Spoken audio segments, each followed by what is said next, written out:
Hey everyone, Loyal Defender here, and in this video I'm going to be showing you how Project Arrhythmia works in the level editor. You all really liked the easing animation video, and I'm glad you did. It feels good to be informative about Project Arrhythmia so you can really understand how it works. Note that this is not a tutorial video exactly. It's more of a video showing how the functions of Project Arrhythmia's level editor works, with the use of shapes for examples. I'm also going to once again include the easing animations in this, as I want to give more insight on how they work. Because one of my friends commented that some of the animations weren't exactly clear as to what they did, and not only did I add what they did in the description of that video, which I will link down below, but also, I noticed that he was actually right, that some of the animations didn't show very clearly, so I decided that as each animation plays out, I'm going to explain how it works before we get into the video. And this may typically be a long video because I'm going to go through practically everything I can think of. But you know, if I'm able to, I will include a probably like a table of contents showing when I get through certain parts of the video, if I remember. If I remember. Sorry. But anyways, so yeah, I've been wanting to do this for quite a bit. So without further ado, let's get into it. So we're gonna start off with the easing animations, and once we get through that, I will describe everything else I will go through and walk you through them. So typically, I'm gonna let this play out first.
Okay, so as you can see, some of these easing animations were not very clear on what they did.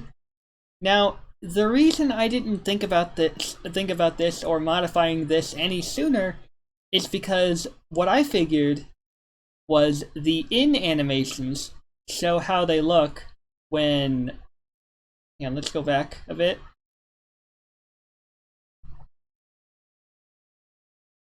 The in animation is like how they play out normally, and the out type animation is how they play backwards. So before I explain that more, I'm going to go through these.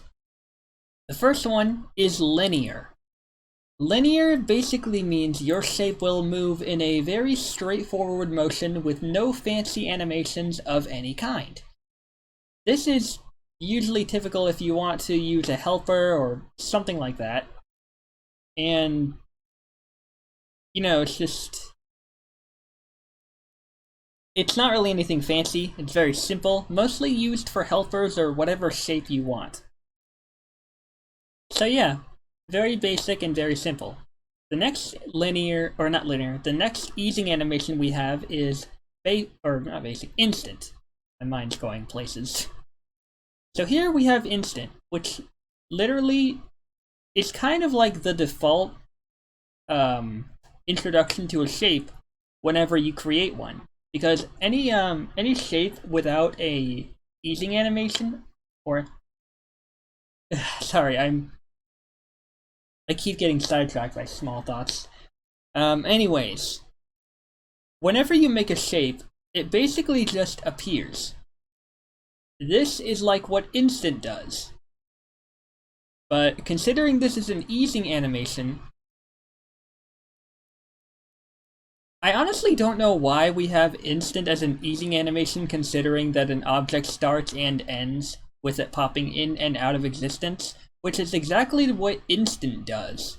So, if any one of you wants to explain that to me down in the comments, I would greatly appreciate it.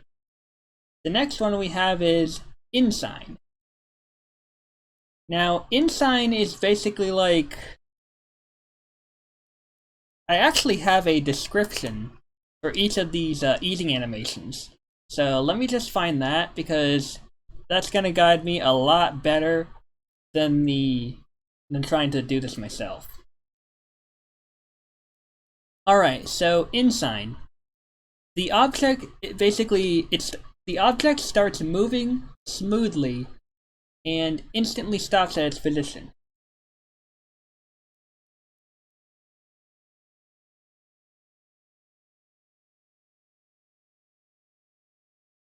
Think of it like a raindrop, or perhaps a drop of liquid. Okay, think of a stalactite and a wet liquidy drop slowly stretching and dripping from it onto the floor. Or any liquid dripping from anything. Because you know any wet liquid will make that drop-like effect. And they'll just sploosh onto the floor. The way this easing animation moves is similar to that. So, it's kind of useful for things like raindrops as objects or something, or shapes. I'm sorry, this is my first time, or I haven't recorded an informational video in a while. I know I'm cringy, I'm trying! Anyways, I just wanted to make that clear, that I know that this is probably kind of hard to watch, but I'm at least trying. So, we have OutSign, which is basically a reverse animation of InSign, where the object falls and it slows and instantly stops in place.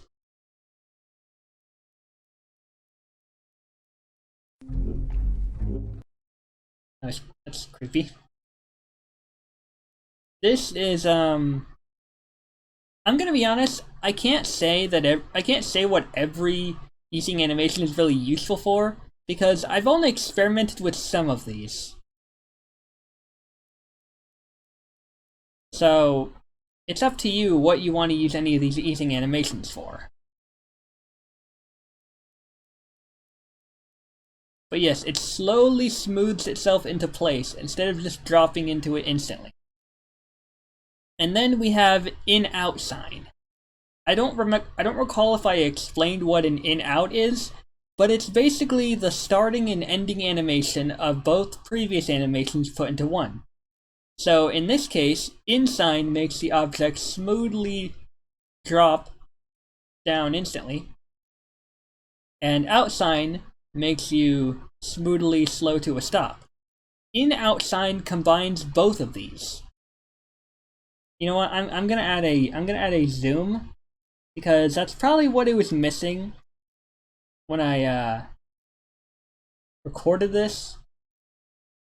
So this is gonna be like kind of like a behind the scenes. Okay, that's.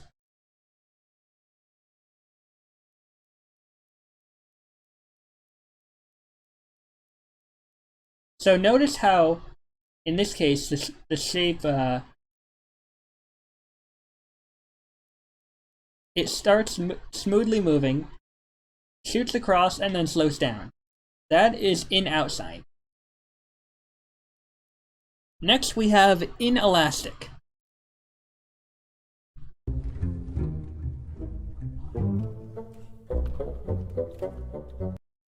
Now let's zoom out a bit more.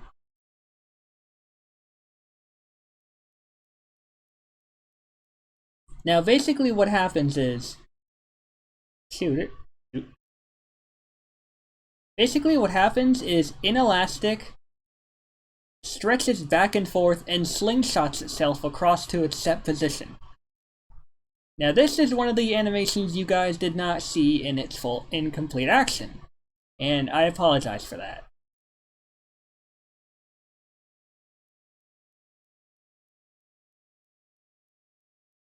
Now out elastic is the same thing, except like you saw earlier, you saw it slinging back and forth until it settled into place.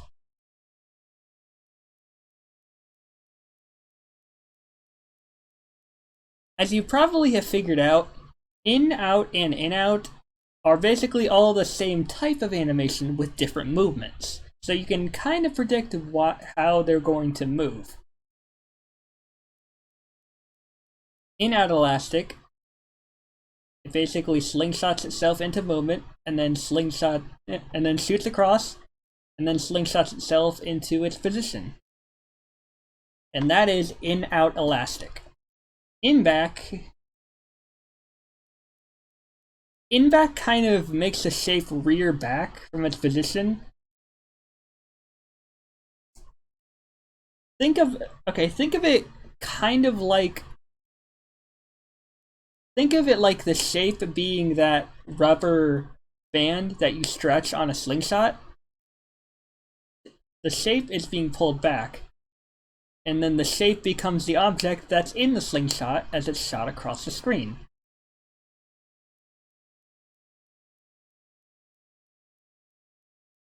Outback, it basically shoots itself across and then rears back into position. And in-outback, as you might have guessed, is a combination of both. It rears back, slingshots itself across, and then rears back into place. In-bounce basically makes the object start bouncing to gain momentum, to bounce up, down, left, or right into whatever position it was set to, or perhaps even diagonally.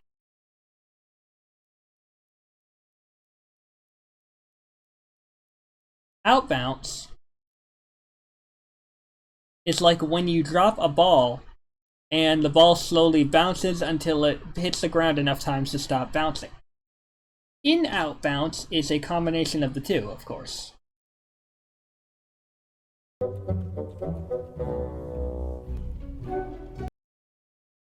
I don't know how to describe this one because I've never quite seen an object do that.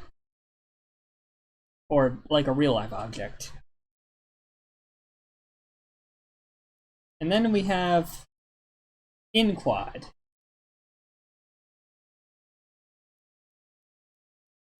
Let's see, in-quad is when the object moves slowly to its position, moving faster the closer it gets, and suddenly stopping right onto its position.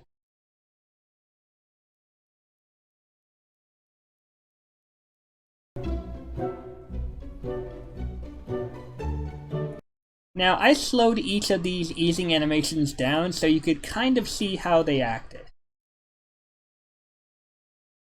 So that's in-quad. Out-quad, the object moves to its position, slowing its speed as it slides onto its set position.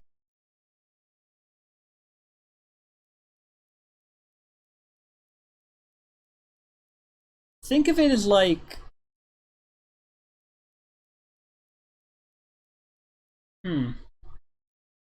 Think of it as if you jumped off of something and you had like a bungee cord or something stretchy. Well, perhaps not something stretchy, but something elastic, where if gravity pulls you down enough to where you slow your movement,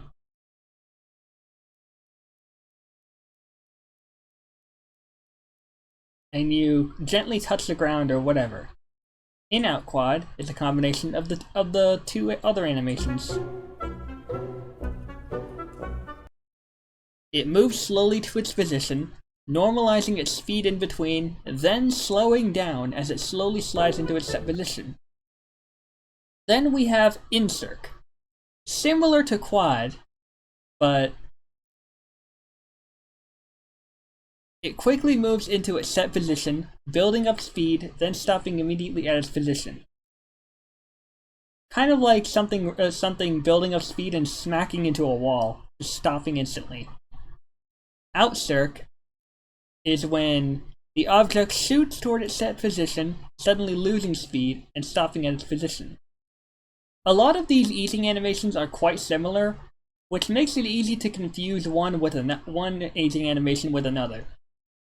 But as long as you remember which one stands out the most that you're looking for, it shouldn't be hard to figure out which one it is you want to use. So then we have In-Outcirc, where the object builds up speed, shoots across, and slows down. And then we have our final three ease animations, or ease types. In-Expo, Out-Expo, and In-Out-Expo.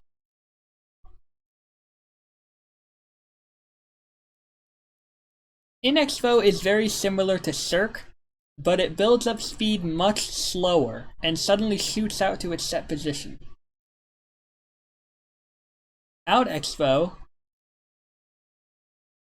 immediately shoots out to its position, then slightly slows into place. And In-Out-Expo, the object slowly builds up an amount of speed, then suddenly shoots to its set position, slowing down immensely and stopping almost immediately after. Now, if I had realized I could just zoom out when I did all this, this probably would have been a lot easier to do. But those are all the ease type animations. And the funny thing is, I swear I thought I deleted these before I closed out the Project Arrhythmia. I guess I didn't, or maybe like autosaved before I deleted them, I don't know. But now that we've gotten those out of the way, we can move on to the following. And this list is going to be kind of long, but I am going to include if I remember, a list of times in the video when I go to a certain topic. So I'm going to give insight on general object info, naming, types, time of death, time, parent, parent positioning, parent scale, parent rotation, origin X, origin Y, collapsing objects, render depth, editor layer, editor bin, randomize, shapes, position, scale, rotation, color, keyframe times, themes, events and event keyframes, move, zoom, rotate, shake, theme, chromatic, bloom, vignette, lens, grain, timeline layers, expanding and shrinking timelines, prefabs, markers, checkpoints, and background. I know it sounds like a lot, which is why I said this might be a long video. But, you know, I kind of wanted to record all of this in one go, because it feels easier to do than, you know, having to see it in separate videos. So, yeah. So, let's get started. Alright, so we will start off with the general object info. So, I'm going to start with these. Now, there are 5 types of objects, as you can see here: persistent, empty, decoration, helper, and normal. Persistent means the object will last until the end of the song. Empty means the object is turned invisible, but you can still click on it. I think this is used to make it easier to hide an object, but still be able to interact with it, to declutter your space when making the level. Decoration is an opaque object, meaning solid, but it does not hurt you, and honestly makes layering objects or putting objects that would originally need to be layered into a level without any issue. So all those times of having to layer objects just to make them all those times you had to put in helper objects to make a solid harmless object, that's made easy with a simple click of a button, and you can make your object a decoration type. Helper is commonly used in practically every level, and is a faded object that hints at where a shape is going to come next. You can use any kind of helper animation, whether it's an ease type, or animating the object yourself. And then there's normal, an opaque or solid object that hurts you when you touch it. So that's also used a lot in levels, and it pretty much makes up the obstacles of any level made ever. Now, here, let's make ourselves a shape. Now here, there's a lot of things to take note of, but once you make enough shapes, you'll eventually start to get the hang of how they work. So first off, we have, of course, the name of the object. This makes it easier to figure out where a certain object in your timeline here is. Because if you don't name all your objects, it will make it very confusing as to which object is where. So a name makes them easier to detect. So we're going to call this... What do we call this? Let's call this our testing circle. So there we have the name, and here we have the type: normal, helper, decoration, and empty. You'll notice persistent is not here. I believe that's because this menu here is more convenient on whether or not the object will last until the end of the level. So we have normal, helper. As you can see, the object has faded. Decoration, which I'll show here, does not hurt you. Actually, I should also show what how normal works.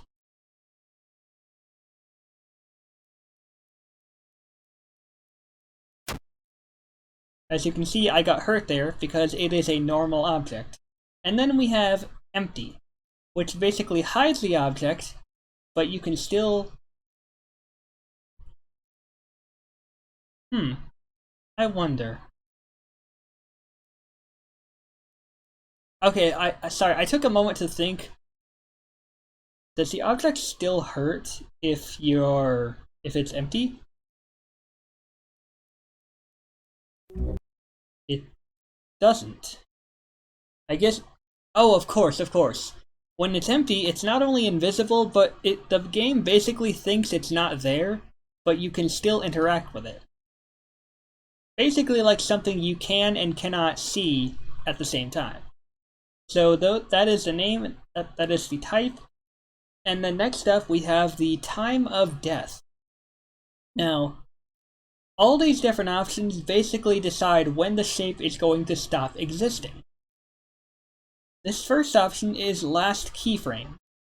And basically the way it works is the object will stop existing once the scrubber here, this blue marker, has reached the final keyframe in an object's timeline. So you can have it start at any time and have it end at any time, depending on where you put the keyframe. Last keyframe offset. I haven't really tested this yet, so I'm not exactly sure what it does, but I want to say basically what it does is, like, it has a delay after it reaches a certain keyframe. Here we have fixed time. Now, this basically decides like at what specific amount of seconds the object will stop existing. So for instance, we can change 4 seconds into 30. And song time, you can basically, let's say we're at 22 seconds. Basically, let's click on this. We'll discuss that little marker there later. Basically, we can make it so the object lasts until 45 seconds into the song, and then it just stops existing. Let's change it back to decoration though. So you see, it exists all the way up until it reaches the timeline, this part in the timeline, and it just stopped existing. And this little button here is the collapse button. And basically what it does, it collapses the object's bar here. This I found makes it a lot easier to uncover objects that have been covered by another object's timeline bar. Because quite often you'll find that if you put a lot of objects in your level, it'll cover up other objects and it won't be as easy to find them. Because it's important to note that if you click on an object on the screen, it will be highlighted in the timeline. But if you click on it and it's not highlighted, that means another object is likely covering it up. So the collapse button shortens the object's bar, but still makes it last as long as you set it to last. So that's actually really handy for when you're making levels. It is a little bit strange to have to expand your bar to like have it expand to look wider to be able to click on it easier, but overall it's not really that bad of a feature. Very handy indeed. And then next up we have time. Now, time basically shows when the object is going to start existing. As you can see here,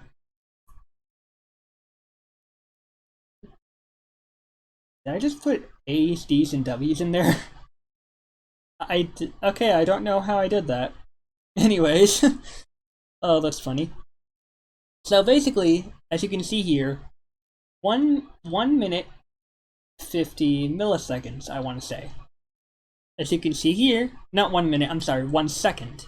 That's 1 second and 50 milliseconds. This here is 1 second, 50 milliseconds, or 500 milliseconds if that's what you want to call it. So this is basically when the object has started existing. If we move this, it changes and shows the new time the object is going to start existing at. And these buttons, the double arrows, as I've recently been told, they move the object back one. This one moves the object back 1 solid second. This one moves the object back to 1 millisecond. This button here, this middle one, moves the object to the song's current time. And this one moves it forward 1 solid second. No, 1 solid millisecond, I'm sorry. Yeah, I keep confusing myself. Okay, this one moves it back 1 solid second. This one moves it back 1 millisecond. This one moves the object to the current song time. This one moves it forward 1 millisecond. I'm calling it a millisecond, I don't know if that's actually accurate, but it feels right to me. And this button, moves the object forward 1 solid second. So, once you get the hang of these parts here, making objects should be a snap. Now, here we have parenting. Parenting is basically when you weld, or attach, bind, whatever word you want to use, when you basically bind one object with another. So for instance, let's say we will bind it to linear. So in order to connect a child object, which is what the circle object is, to the parent, which is what the linear object is, click on this magnifying glass, and you can either scroll through the objects to find what you want to bind the child to, or you can search for the name. So let's go with linear block. Now, as you can see here, the shape has moved.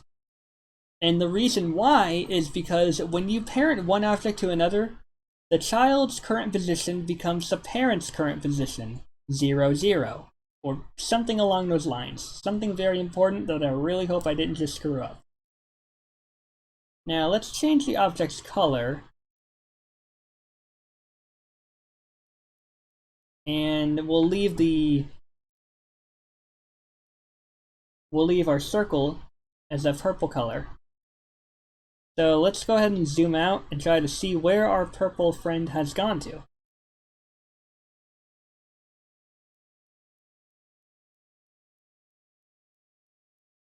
Ooh, this is kind of awkward. Ah, wait a minute. Okay, so as you can see here, it is actually behind the square, which means, yes, the square's default position, 0, 0, is where the newly parented child object will be. Now, you can move the child object around on its own all you want. But when the parent object moves, the child will move with it. So let's flip this. As you can see, the circle moves with the square because the square is because it is parented to the square. Think of it as having a dog on a leash, and the dog is going everywhere, sniffing things, marking its territory, moving wherever it wants. When you tug on the leash and urge it to turn around and walk back home, the dog is forced to follow you because it's bound to a leash, much like this circle is bound to this square. Now, movement and rotation is pretty much the only two parenting features that I know connect the two shapes with each other in sync.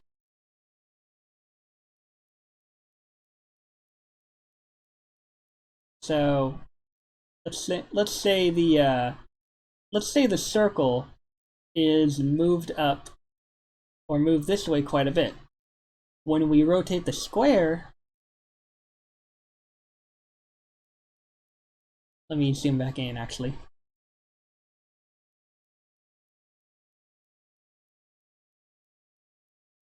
When we rotate the square, because the circle is parented to it, it rotates with it. Now, color and scale do not change the child object if it's parented to something. Only position and rotation do, from what I've seen. Now, we have these extra options here. We have parent positioning, which are these two arrows. Parent scale, which lets the child object get bigger in sync with the parent object. Also, I should say, parent positioning moves the child object with the parent object, so you can make both of them move at the same time. And then we have parent rotation, lets the child rotate in sync with the parent object.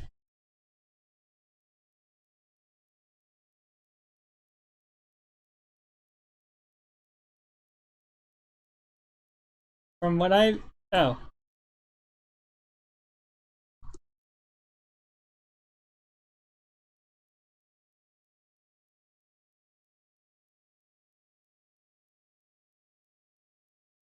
These don't really seem to do anything at the moment, which I don't know if that's intentional or if it's a bug, or if it's something Lily forgot. which I don't really blame her for. She has a lot on her plate. But basically, these do pretty much the same thing that you could do with typical, position, scale, and rotation. Mostly position and rotation are really the only interactable things when you parent an object. So, yeah. Next up, we have origins X and Y. Now let's move this guy. Oh, man. Let's move this guy down here. Now, origin X and origin Y, I've never really used all that much, but I have been told it's incredibly handy. Basically, the way it works is origin X and origin Y move your objects left, down, up, or right depending on what you click. So let's go with this.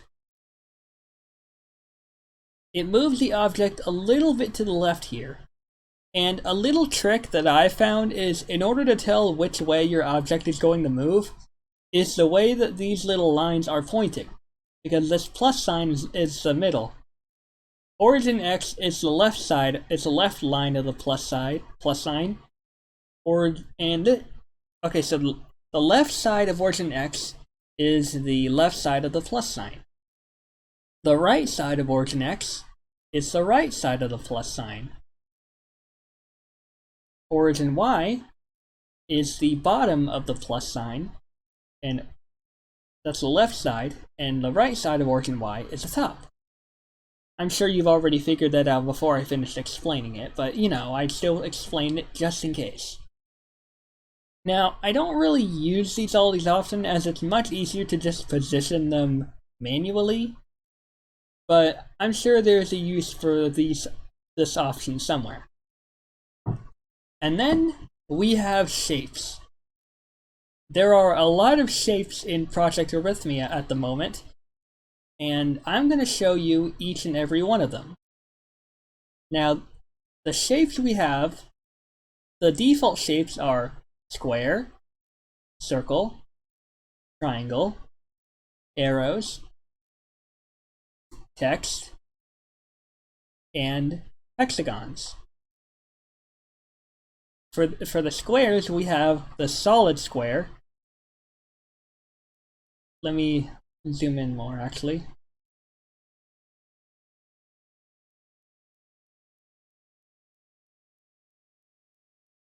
So we have the solid square, we have the thick hollow square, solid square, thick hollow square, thin hollow square.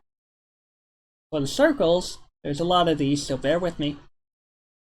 Solid circle, thick hollow circle, half circle, hollow half circle, thin hollow circle, quarter circle, hollow quarter circle. I honestly don't know what to call this one. I just call it a circle fragment. And then we have hollow circle fragment, which is basically just the outline. For the triangles, we have solid triangle, hollow triangle, solid half triangle,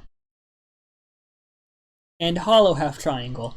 The reason I didn't say thick or thin is because we don't really have a thin variety, so this is basically just a normal hollow triangle.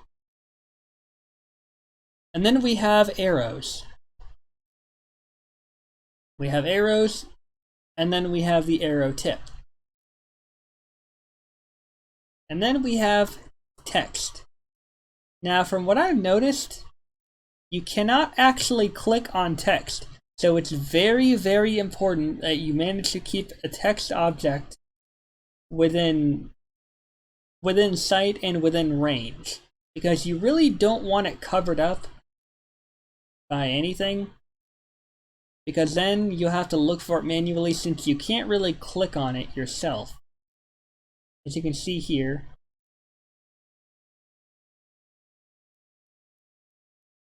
So that's text. Then we have hexagons. Did I just... Yeah. Then we have hexagons. We have a solid hexagon, a thick hollow hexagon, a thin hollow hexagon, a solid half hexagon, a thick hollow half hexagon, and a thin hollow half hexagon. And at the moment, those are all the shapes. So there's a lot of different shapes to choose from what you want to design. So yeah. Next we have what I've recently figured out how it actually works, render depth. And first let's copy this, because it's going to be important for this. Now, render depth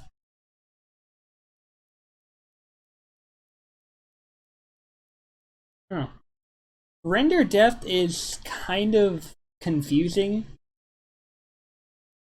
but I've recently learned that the way it works is render depth lets you move one object underneath another object. And I figured out that when the render depth meter, or when the render depth bar of one object is higher than the render depth bar of the other object, the object you want to render will be moved forward or backward. So to make this easier to understand, let's say the top testing circle has a render depth meter all the way to the left. Now, when we move this render bar a little bit to the right, it's beyond the other object's render depth bar, so it's kind of on top. And from what I have discovered, there are 17 layers of rendering. So do with that what you will. Rendering can get kind of confusing though, because for one thing, I've noticed that when you click on the scroll bar, it jumps to the side of the mouse cursor and not actually on it. Same happens with editor bin, I think. Okay, maybe not exactly, but it happens with render depth. So, yeah. This object has a render depth all the way to the left. This one has been moved just a little bit to the right, and thus has been moved on top. So, let's name this to make it less confusing.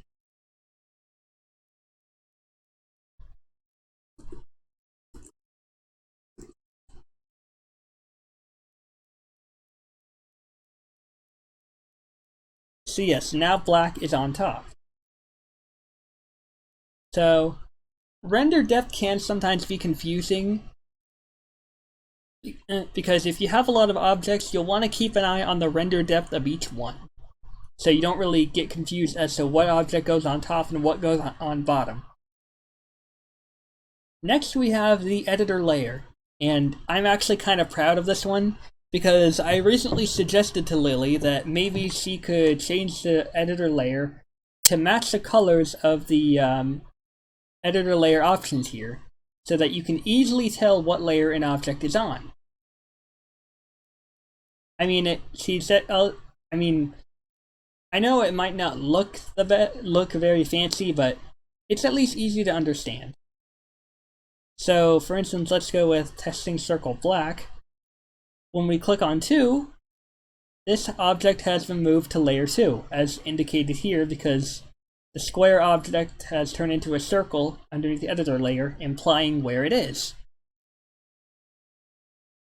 Now, I don't know how, but I honestly tend to have objects go into layers without me really noticing or thinking about it.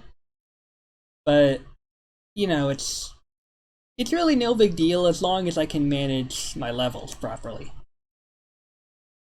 Next up, we have the editor bin.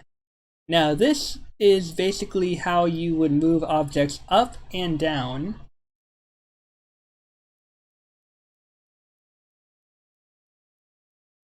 Although you can also click on the object and hold shift and just drag it to wherever. Oh, I did not know you could. So you can shorten object times like this. I did not know you could do that. Cool. Okay, so yeah, the editor bin lets you move an object up and down along the bars here. If you have a stack of objects in the editor, you can select all of them like this, and then you can control click all of them downwards, and you can stack them all on top of each other. So that's one tip to remember. Okay, so now we're moving on to position. Position, as you may or may not have noticed, is how I move the objects around into different parts. Let's say we have this guy. Position is how you move your objects around and, set them into certain spaces for your levels. Now, something I've discovered not too long ago is if you hold shift and you scroll your mouse wheel, you can actually make them go diagonally, but they can only go to the upper right and lower left. So there's that. And you can decide how long your positioning will last. But we'll get to these keyframes in a bit. Next up, we have scale. Actually, I should explain first. Position X is basically left and right. Now, the positive sides of position X are on the right side of the screen. The negative sides are on the left side of the screen. It's important to remember that, and always make sure to check your position keyframes to make sure everything is aligned properly. You can even use like decimals upon decimals to move something. But it's only after so many decimals that the shape stops moving. Position Y is up and down. Positive position Y is on the top of the screen. On the bottom are the negatives.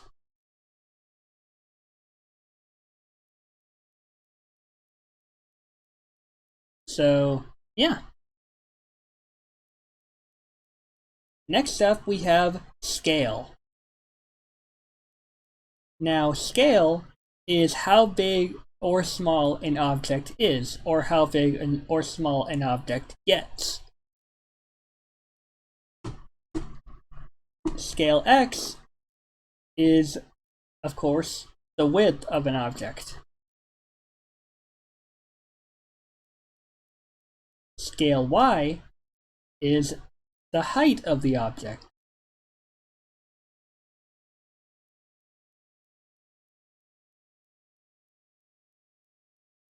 If you right-click, or not right-click, if you press Shift and scroll your mouse wheel,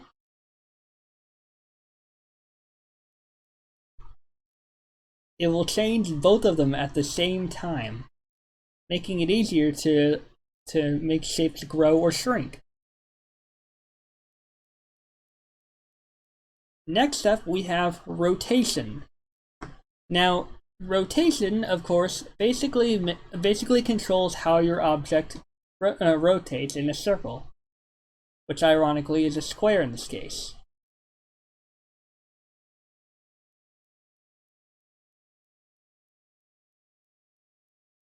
The longer a rotation is, the faster the object will rotate.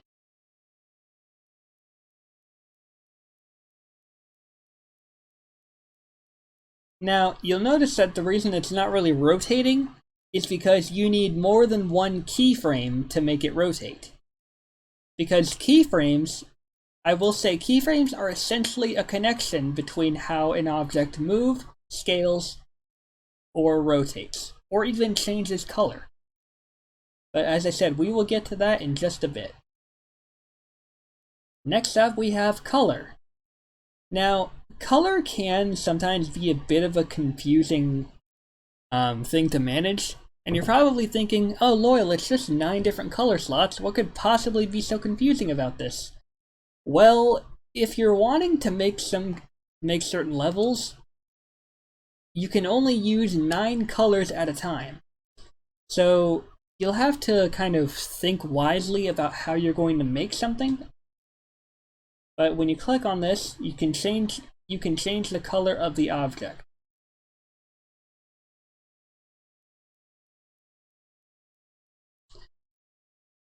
So yeah, we will get to themes in due time. Actually, that's after keyframes, which we will now get to. Next up, we have keyframes. Now, keyframes make up pretty much every single thing in Project Arrhythmia. They make up the position, they make up the scale, they make up the rotation, they make up the color. And when I say they make it up, I mean if you want your object to move a certain way and have a certain animation, you're going to need keyframes to do so. As you can see, I've created a keyframe here, and I've shown you all the animations that a keyframe can have. So this is where all the things like insign and outsign and everything are made up, because they all have keyframes.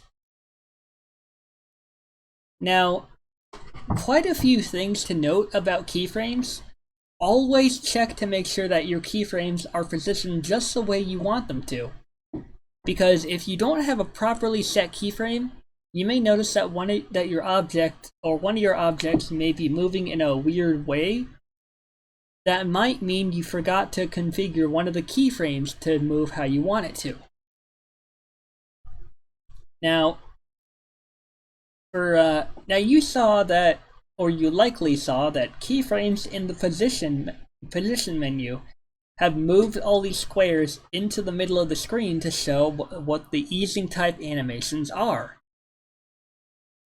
Scale, basically, you can make an object quickly or slowly grow. And it's important to note that just because a keyframe is this far apart from each other does not always mean it's going to be like a good delay before an object does something. So you'll want to make sure that, in order to make sure that your keyframe is how you want it to be, for precision you can use this little timeline expander to move a keyframe accordingly. Because this is basically just a zoomed out version of a certain object. Now, the length of an object timeline it's determined by how long that object is set to exist. So here we have it set for 45 seconds, therefore this object's timeline stops at that exact time. So if you're wanting to make an object last for a longer part than 45 seconds, just change it from 45 seconds to a longer or shorter time, and you should overall be fine. Now, scale, as you can see here, is making the square grow, because the square's starting shape is scale X and scale Y. The second keyframe, which has the new shape it grows into, is scale X14 and scale Y13. Therefore, it grows. Now, the closer I place the keyframe to the first one, the quicker it grows. The farther apart I put the keyframe, the longer it takes to grow. Always remember that. And always remember, if you want a certain, in position or scale, if you want actually in any of these, if you want the position, scale, rotation, or color of an object to remain the same for an amount of time, put a keyframe of the same value as the previous one before the new keyframe. So for example, let's say we have a new position of position x13. So the square moves down and it instantly moves to the right. If you want there to be a delay before it does that, just copy the previous keyframe of the animation. Let's say when it moved down, and you can click on this and right click, and you'll copy that keyframe.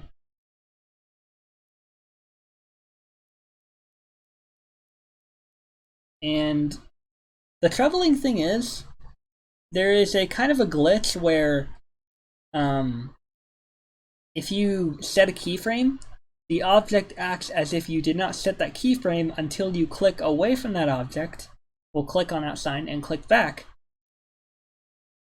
As you can see, there is now a visible delay. It's standing still near text, and then it quickly moves this way. If we want there to be a delay for that, we can move it away, and notice how it moves slower.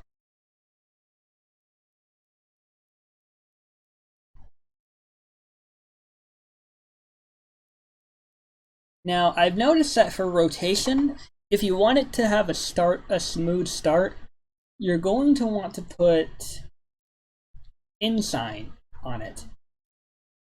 Because InSign, while this can get kind of confusing, because you may think that when it's only if there's a third keyframe, for example here, that, how do I put this? Basically, the second keyframe you put, the object will start acting out that keyframe you placed down until it reaches it, and then just stops. Just because the marker reaches a keyframe, this keyframe right here is not when the object starts doing the action, but rather when it finishes it. Think of it like a progress bar in a level or a song. This first keyframe is the object starting the animation you set up. As the bar moves, it does the animation and stops right on the next keyframe. If there's a third keyframe, I'm sorry if this is very confusing, by the way. I'm not trying to make it like that. If there is a third keyframe, then after the marker reaches the second one, it will start going for the third keyframe and then stopping. So it's basically like a path you're laying down for how an object acts. And it improves over time.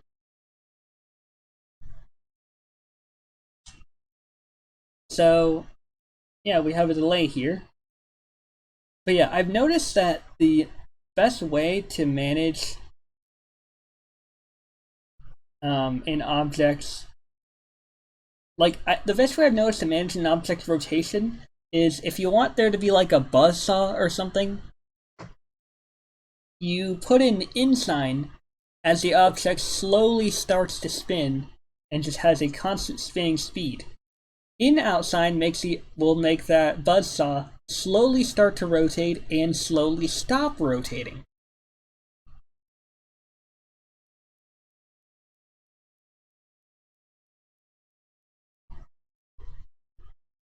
As shown here. Now, you can set the time that a keyframe will start or stop, because you'll notice here that the time for a keyframe is... This can actually get kind of confusing, but basically the way it works is... How do I put this? Basically, you might notice that the time for the keyframes is not the same as the time in the song time. the keyframe times are showing how long the object has existed. So here, the object's starting keyframe is 0 seconds. The keyframe in front of the word rotation means this object has existed for 1 second, and is also the time when the animation you set up will stop. Now this of course can vary depending on how you set up your keyframes. But right around here, the object has existed for 1 second and has dropped down and spun all the way to the right in that time. So yeah, this is not the time in the song. This is the time that a keyframe has existed. Or this is the time the object has existed. So yeah, just remember that. This is not when the keyframe... Well, I guess this is when the keyframe has appeared, but this is also how long the object has existed, I would imagine. I could be wrong about that, but that's what I imagine it means. It's also worth noting that the object timeline is not the same for every object, because depending on where an object is, the object timeline for other objects will be further or farther along. Not farther. They'll be... How do I put this? They'll be more... I'm trying to think of the proper word here. Basically, they'll be more left or right along the timeline. So let's say this object I have right here. The timeline stops at 45 seconds. This object's timeline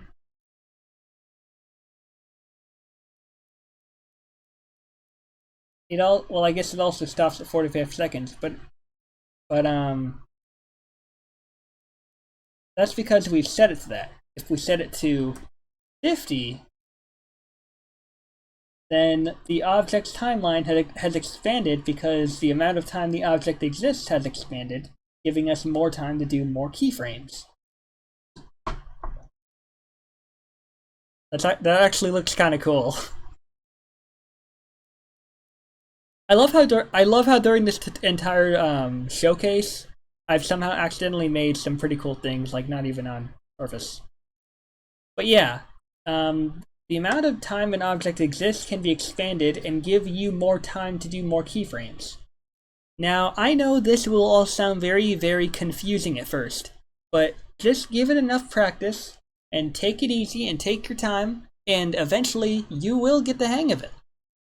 Trust me, that's how it was for me too, because when I started out, I didn't know what the hell I was doing, but when I gave it some more practice after everyone encouraged me to go back and try it again, I put some hard, solid effort into it, and so far I have two work in progress levels that I think are pretty decent.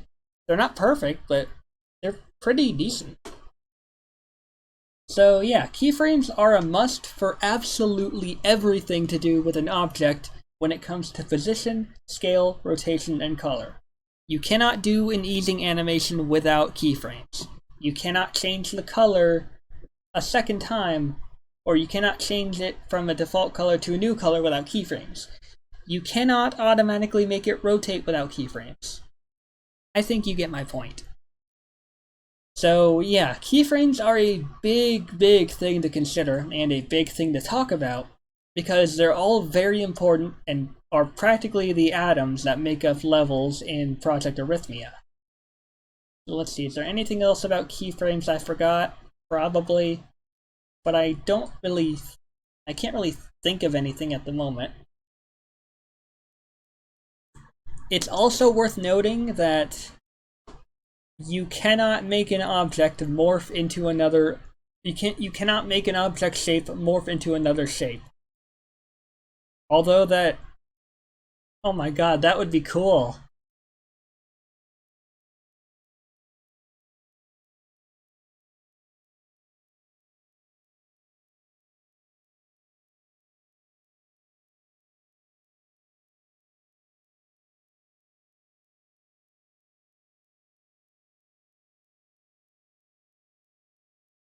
Next up, we have themes. Now, themes can be kind of confusing, but essentially the way they work is, let's see, where do I go for this? Oh yes. To make a theme, click on the event check button, right click on the timeline, and you'll make a keyframe to make a theme. Now, keyframes, of course, have all these different kinds of animations here. And there's a lot of pre-made themes for you. Machine, Anarchy, Day and Night, Donuts, Classic, New, Dark, Black and White, White and Black. I think Daytime is either the games or one of my own. As you can see, I've made a couple of my own themes. So, to make a theme, let's call it Showcase. The theme, as you can see here, controls the color of the background, the graphic user interface, the trail. I completely forgot I was still typing. Showcase for well, I'm leaving that in. But anyways, so it controls the color of the background, the GUI, the trail. Players 1, 2, 3, and 4, which I think is supposed to be used for future thing. Actually, what happens if I... Okay, well, this changes the color of Hal, as you can see here. So it also changes the color of the objects. So let's choose a random color here. Oh wait, change the color of the objects here.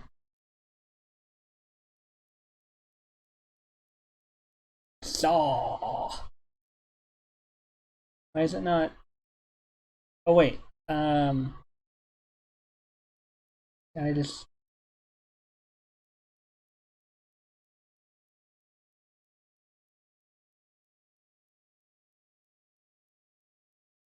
Okay, let's try to fix this.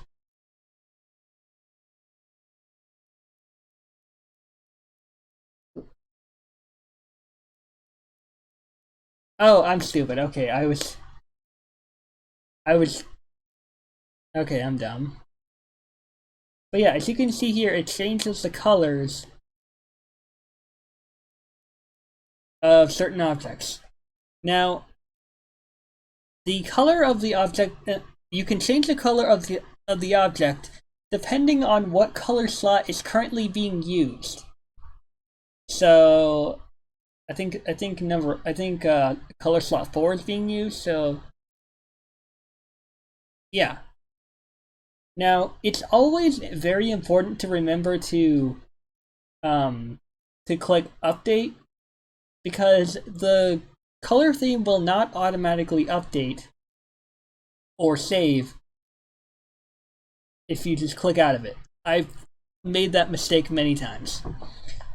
And backgrounds are basically for like background objects, which I honestly don't really use, so unfortunately I will not be going into those. But I will say that backgrounds are basically like aesthetics for a level, and make really nice 3D effects for default levels that do not have their own design.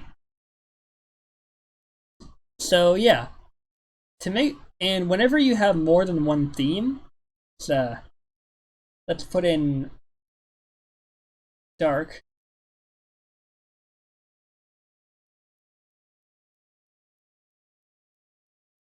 So you'll want to make sure that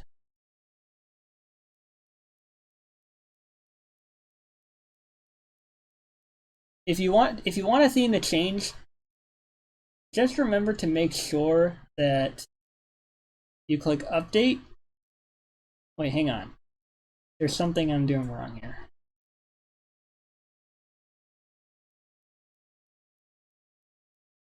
Here we go. So you want to click on a certain object here.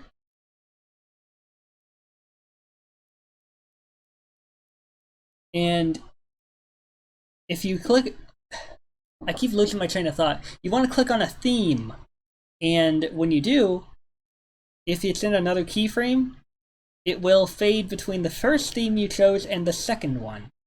Now this is something I'm still getting the hang of because I don't know what exactly causes the themes to change. Unless it actually is just me clicking on the icons here and not editing them. So if that's the case, just clicking on the icons, I guess that's what you do to change a theme. Next up, we have, of course, the event keyframes. Now, these event keyframes do all sorts of different things. We have move, zoom, rotate, shake, theme, chromatic, bloom, vignette, lens, and grain. For move, this basically makes the screen move to whatever position you have set.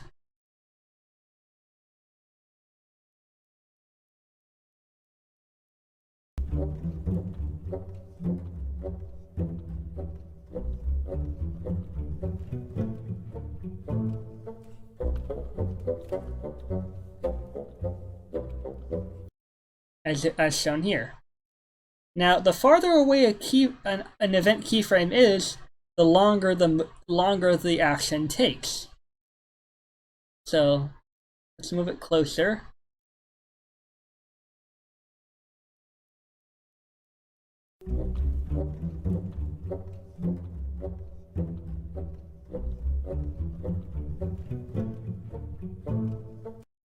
As you can see, the screen has moved, and it zoomed in because I have zoom.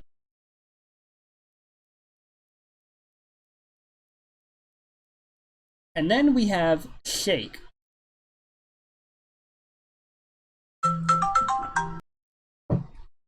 Alright, so next up we have shake. Yeah, sorry, I was thrown off because I got a phone call from mom.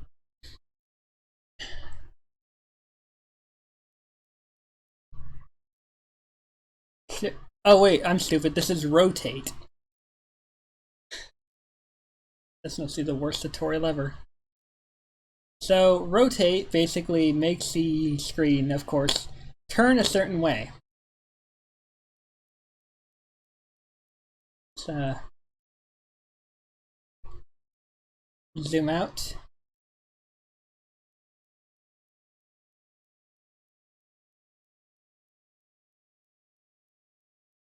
It makes the screen turn a certain way.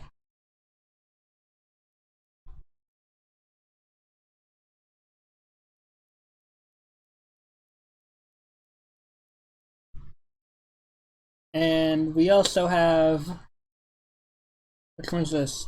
Shake. Yeah, shake.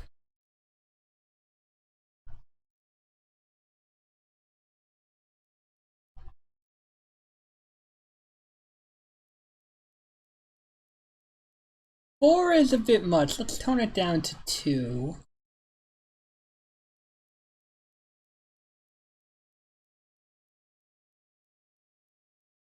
How about 1?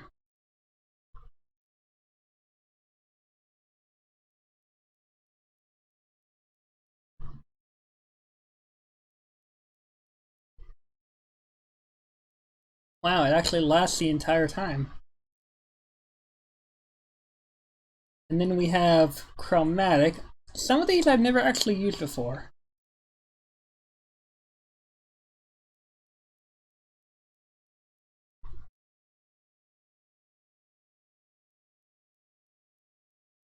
Oh, I see. Okay, so chromatic basically makes it have that weird multiple color effect.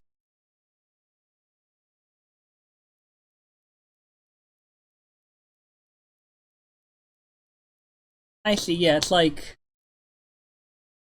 let's zoom in and see what that actually says.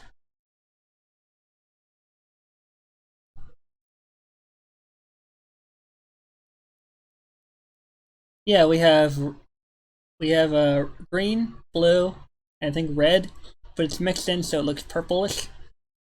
Alright, let's remove that. That kind of hurts my eyes.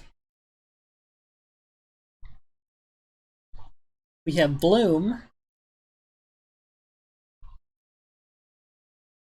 which basically applies glow to certain things like white-ish objects. Do we have anything white?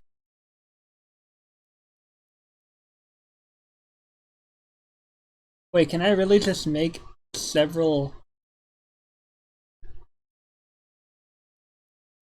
Oh my gosh, I can. I can just make several objects. Wow. Anyways, let's make this grow bigger.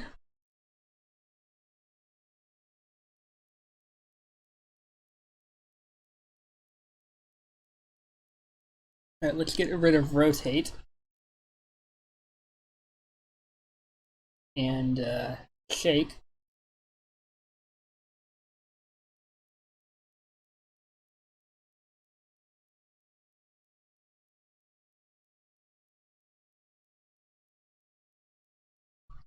So yeah, that's bloom. And then we have vignette. Let's get rid of bloom. Let's go with vignette.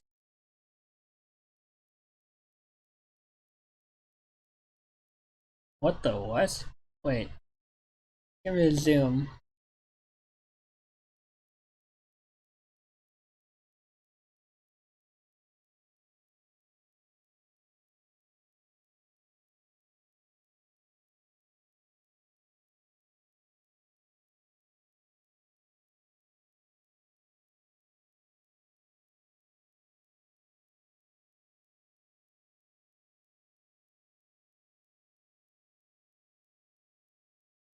Oh, that's what vignette is.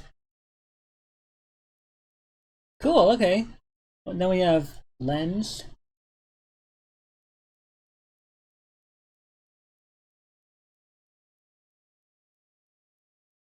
Oh my god, that's weird, but it also looks really cool. Oh, I deleted it. Damn it. Yeah, let's bring that back. That actually looks really cool. Alright.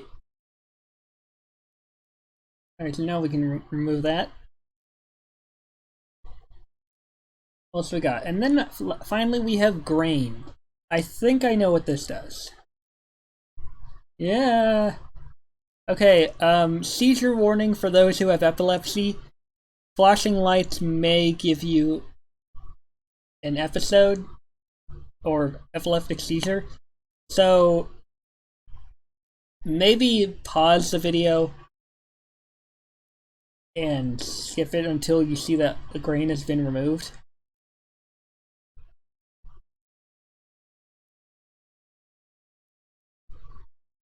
Oh my god, that hurts my eyes. Okay, that's better. How far can this actually go?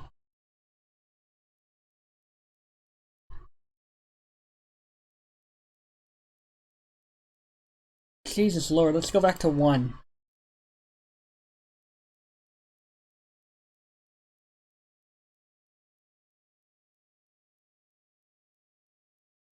Ugh. Ugh.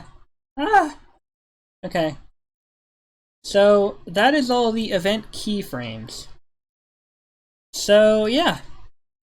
If you add the right use to keyframes and event keyframes, before you know it, you'll be able to create some pretty good levels, or pretty decent. But you know, practice makes perfect. So, next up we have timeline layers. So, wait, no, I already went over this, didn't I? Yeah, I did. Each of the 5 timeline layers that you can put different objects on. I mean, I guess I didn't mention that they're basically used for possibly decluttering any objects on your timeline. So, yeah. It's very useful if you really want to make room for something. Okay, here's some things we didn't go over. So we have prefabs. Prefabs are basically a collection of objects that you have placed down and positioned in such a way. And basically, they're a much easier way to remake something than if you made it the first time, because let's insert loyal here, for example.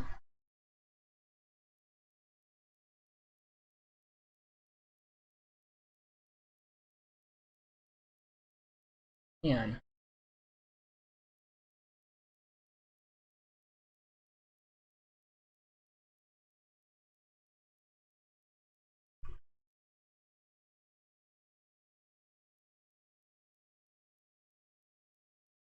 Oh, it's literally just his hair.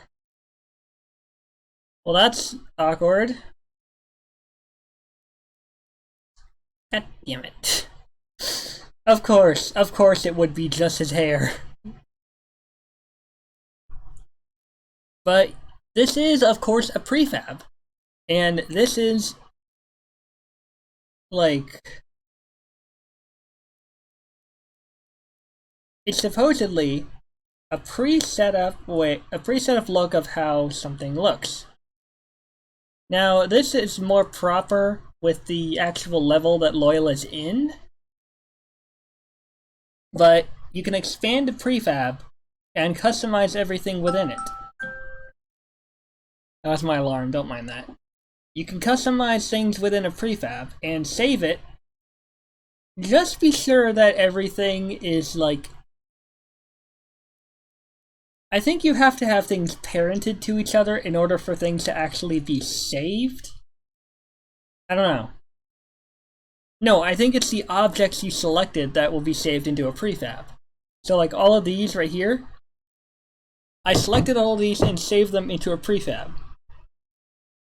You just click, to make a new prefab, you just select the objects, click on prefab, and go to new external prefab. And then you have your prefab name, the offset, and then you choose whether it's bombs, bullets, beams, spinning, pulses, characters, miscellaneous 1, miscellaneous 2, miscellaneous 3, miscellaneous 4. And you basically just create a prefab when you're ready, and bam! You just have something that you can easily load in now.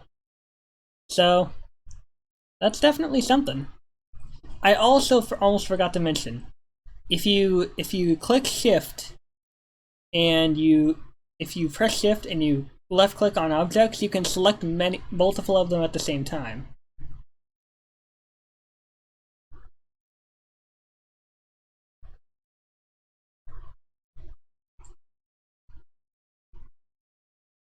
And if you... hang on. If you right click on them enough times, they unselect. So yeah. Next up we have markers. Markers are very useful for marking when a certain part of a song does something that you want it to do. Or what, like the object, not the marker. Markers basically are like, okay, so at this part, I'm gonna have these objects do this. And then you just make the objects, you animate them, you spend several hours on a big thing if that's what you're going for. The markers are also especially useful because they move the scrubber, the blue thing, the scrubber, to a certain part of the song that you marked. And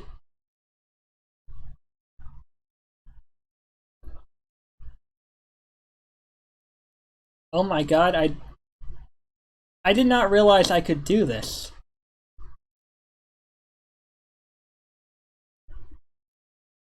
So you can move markers. I guess we both learned something today. But yes, you can also move markers right to where the scrubber is. You can also make it different colors. You can give it a name like a, what do you call it? Call it showcase.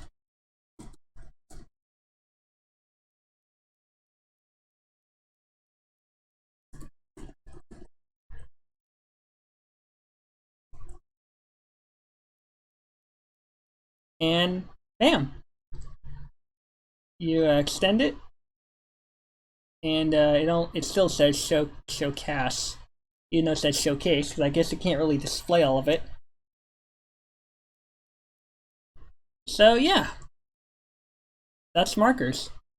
And then last but not least, well, I guess we'll get to the background after this, but okay, yeah, background is the last thing. Next up, we have checkpoints. Now, checkpoints are exceptionally important to making a level in Project Arrhythmia. Because when you put a checkpoint... Oh yeah, you can do that, can't you? When you put a checkpoint, this is basically where the character will spawn if they die. And it's always important to make sure that not only is your checkpoint at a reasonable part of the level, but also, you have to make sure that they're positioned in a place where the player cannot get easily screwed over. Because that's just, to me, that's just bad level design. So...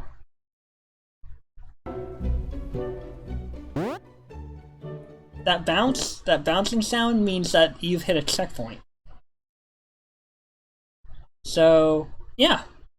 I say that a lot, don't I? Sorry. You can also name your checkpoint, so we'll name it Buttface. As you can see, Buttface is in a certain part of the song. Is it like near the middle? Not really near the middle, but it's there. And last but not least, we have background. Oh, that's new. Now, background at the start is what these things are.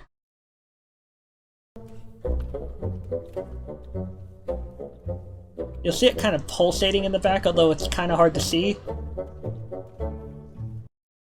It pulses to the music.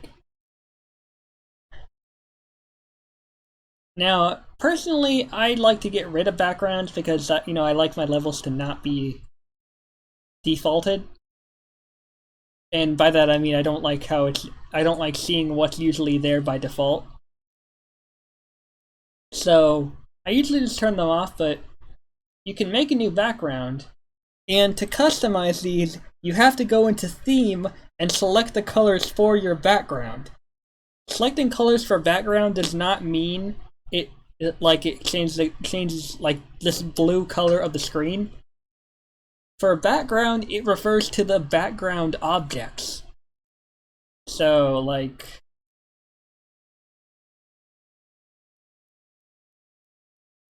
if I were to keep this active,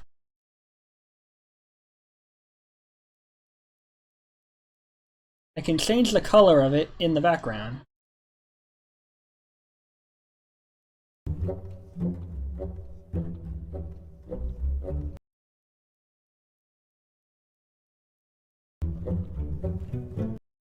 I'm gonna get rid of move so you can see it easier.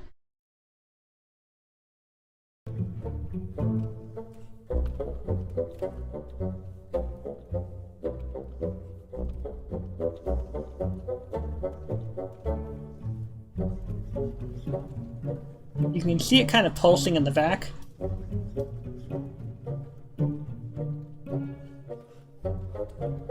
So yeah. It looks like this little block here has hair. That's cute. So that is the showcase video of Project Arrhythmia, I believe. As I can't really... Wait.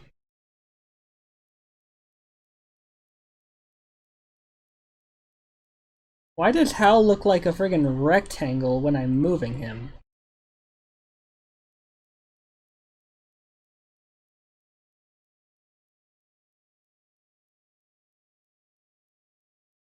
That's weird. Anyways, I hope you guys enjoyed this video, because I know it might not have been perfect, but I wanted to try and, help those who are new to the creator. I'm not the most experienced person with the creator or level editor, but I at least wanted to give out what I've learned. And we have learned a thing or two here today. So that's definitely a win. So hopefully you guys will find this video at least a bit useful. I apologize if you didn't find it useful at all, because you know, I at least tried. So thank you all for watching this video. If you like this video, hit that like button. If you want more content in the future, subscribe to my channel, and I'll see you all next time. And be sure to hit that bell.